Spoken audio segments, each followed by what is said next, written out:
உன் பொண்ணு 10th என்ன மார்க் எடுத்திருக்கா? கம்மிதான், ஒரு 350 போல தான் மார்க் எடுத்திருக்கா பாத்துக்க.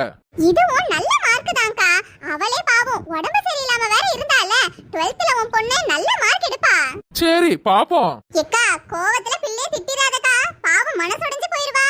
இனிமே ரிசல்ட் வந்ததுக்கு அப்புறம் திட்டிதான் என்ன போகுது. என்னனே ஓ மொவா 10th பாஸா ஃபெயிலா? ரிசல்ட் வந்த உடனே வந்துருவாள்வல. தங்கச்சி என் மவ பாஸ் ஆயிட்டா, மார்க் தான் கம்மி பாத்துக்க, 350 எடுத்திருக்கா. அதானே பார்த்தேன். எப்ப நம்ம வாட்ஸ்அப் ஓபன் பண்ணாலும் அவ நம்பர் ஆன்லைன்ல தான் காட்டும். அப்பவே நினைச்சேன் இந்த பிள்ளைலாம் என்னத்த படிச்சு என்னத்த மார்க் வாங்க போகுதுன்னு. விடுங்க அண்ணே, 350 நல்ல மார்க் தானே. ஆமா 10th 350